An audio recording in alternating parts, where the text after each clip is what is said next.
Hello friends, good morning. সবাই কেমন আছেন? আশা করি খুব খুব খুব ভালো আছেন।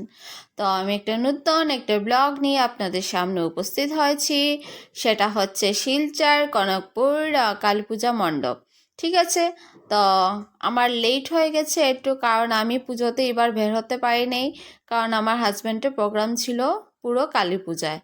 তো এটা লাস্ট আমরা কি বলে 6 নম্বর দিন বের হয়েছি।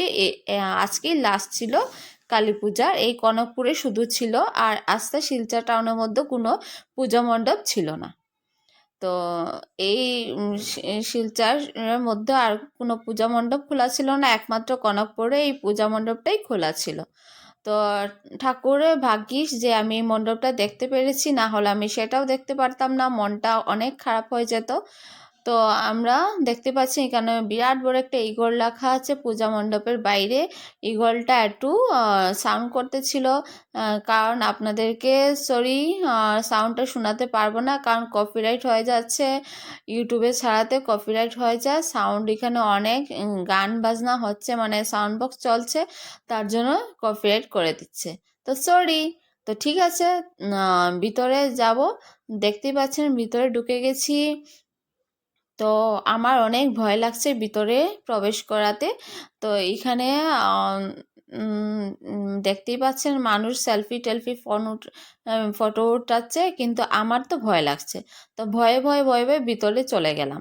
ভিতরে গিয়ে দেখছি বাবা, কি একদম অন্ধকার হয়ে ধোঁয়া ধোঁয়াময় হয়েছে, আর লাইটটা জ্বলছে নিভছে জ্বলছে নিভছে। আমার প্রচণ্ড ভয় লাগছে। তো এখানে আবার কঙ্কাল কতটা রাখা, বাপরে কি বলো ফ্রেন্ডস, কঙ্কাল রাখা, এটা কি মানে বলা যায়? তো অনেক ভয় লাগছে, কি করব। আর তো আমার হাজব্যান্ড ভিতরে গিয়েছিল না, আমার ছেলে কাঁদতেছিল ভয়ে, যাবে না বলে। কালী এসে সামনে দাঁড়িয়েছিল, তার জন্য ভয়ে বলছে আর যাবে না।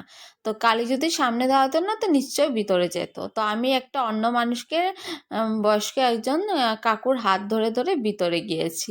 তো ভিতরে গিয়েছি, তো কি করব, করে তো কিছু নেই। অনেক ভয়ও মোটামুটি লাগছিল, চিল্লা চেঁচামেচিও করতেছিলাম, এইদিকে আবার দেখতেও ছিলাম।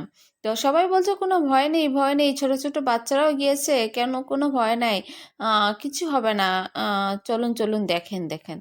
তো ওই আঙ্কালটার হাতে ধরে ধরে ধরে ধরে আমি দেখতেছিলাম। তো আঙ্কেলের ওই যে সাথে ওয়াইফ ছিল, আমার কাকি ডাকি, কাকিমণি ডাকি, তো ওনার সাথে সাথে গিয়েছি।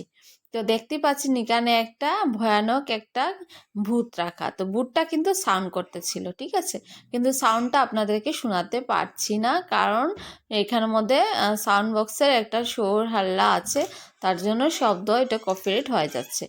তো এইটা শোনাতে পারবো না। তো আরেকটা জায়গায় গেলাম, এখানেও গিয়ে দেখলাম এখানে বাপরে, এখানে আরেকটা ভূত রাখা।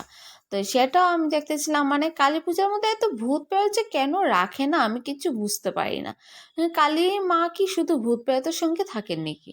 তো সব শেষ, ভয়ে ভয়ে বাইরে বের হয়ে এলাম। ভয়ে বের হয়ে তারপর দেখতে লাগলাম যে ওই দিক থেকে তাকিয়ে যে কোনো কালী ভূত উঠ কি আমার পিছু করছে নাকি।